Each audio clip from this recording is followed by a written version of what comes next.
Please welcome Cris Wright.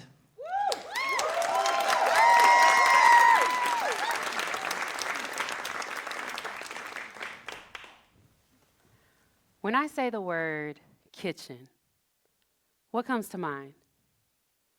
For some of you, it was the room in your home where the good meals are cooked. For others, it's the hairs on the nape of your neck. And still, in boxing, it's the area of your body where someone could strike you and cause damage. You want to keep others out of your kitchen and insert yourself into theirs.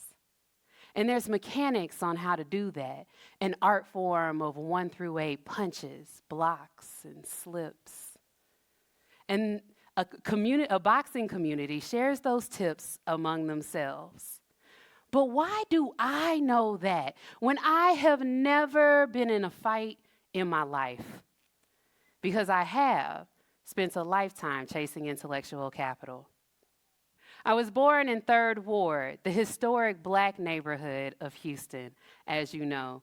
And I grew up mostly across the freeway in 2nd Ward, the historic Hispanic neighborhood.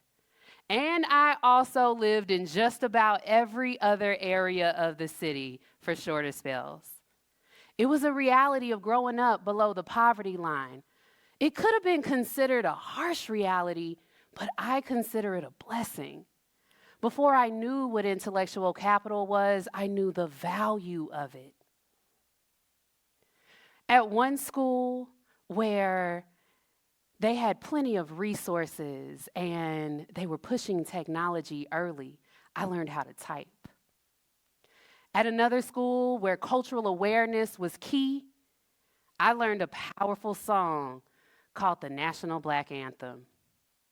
And at another, with a majority Hispanic population, I learned the traditional folklorico. The more people and places I interacted with, the more I learned from the world and my family. Daddy taught us about art, about music and cars. Mom taught us creativity through DIY and the joy of reading. Grandpa taught us woodworking and added his stories as a Mexican-American Navy man. Still, I needed more than they can offer. So at 14, I entered journalism thanks to the keen eye of a high school teacher. I worked for the NAACP Houston branch and the Houston Defender, pushing into rooms and asking adults the most serious questions I could muster.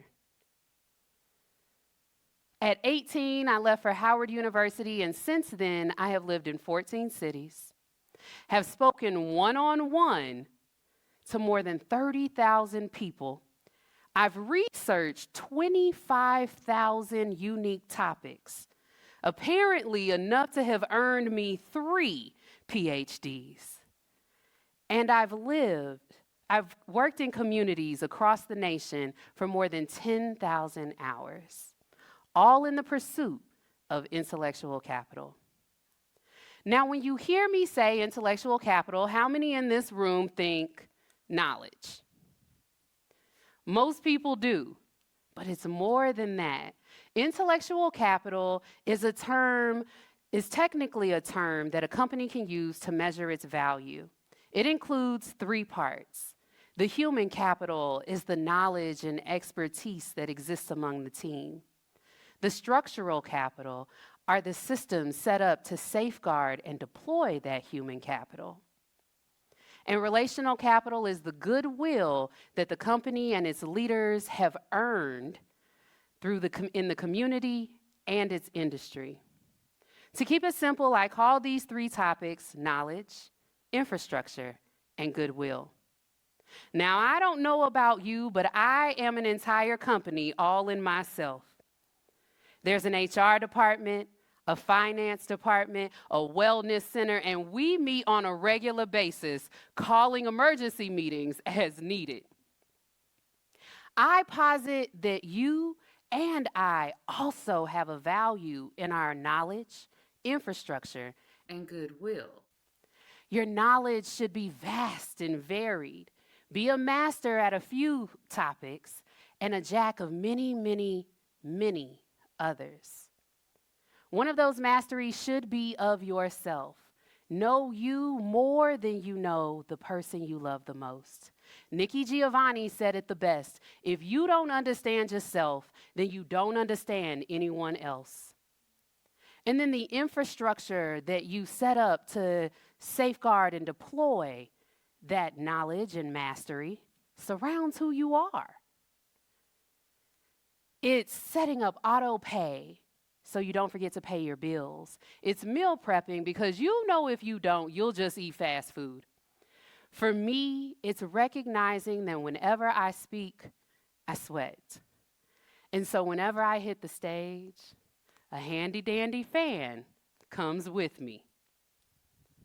When you know who you are, you're able to set up systems to make sure that you show up as your best self. Now, you can have a tremendous amount of knowledge and strong infrastructure, but you'll be missing a key ingredient without that third piece. For a minute, let's go back to boxing. They tell you that your feet move your knees move your hips move your shoulders, and then your shoulders move your hands. But what about the body parts in between?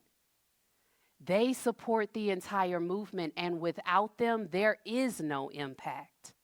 In intellectual capital, those supporting pieces between your knowledge and infrastructure is your goodwill. You earn goodwill by being in relationship with others, not in a transactional kind of way, in a human connection kind of way.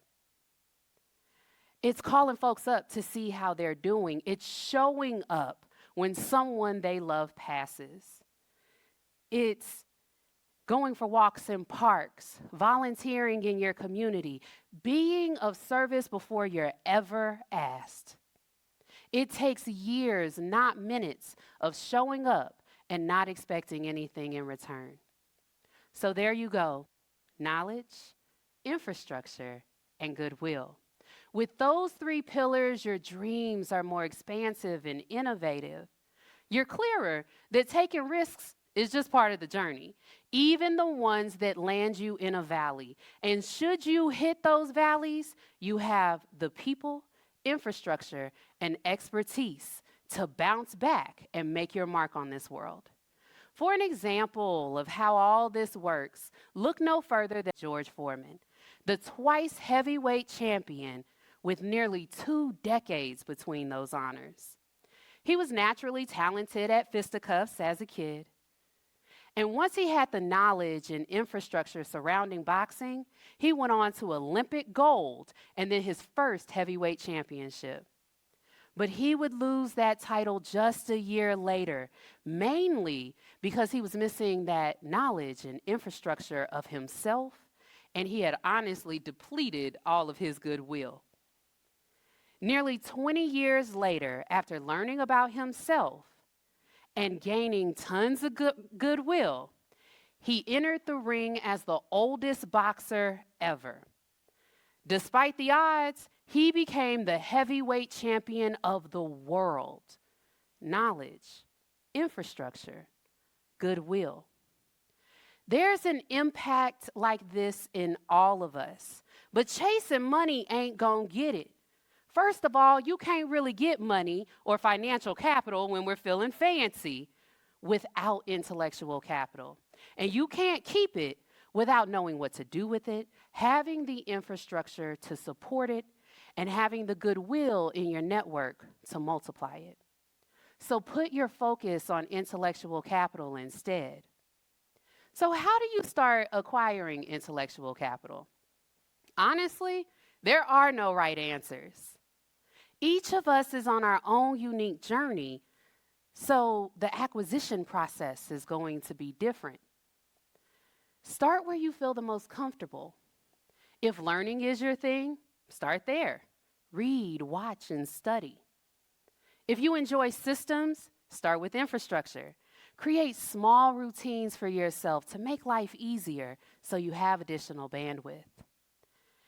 And if you thrive on relationships, start talking to the people in your community. Whichever lane you start with, you'll eventually end up on all three. So whether you start with knowledge, infrastructure, or goodwill, just start. And as you do, make sure you leave the door open for the next person, because someone, somewhere, is standing in their kitchen waiting for their turn to get in the ring.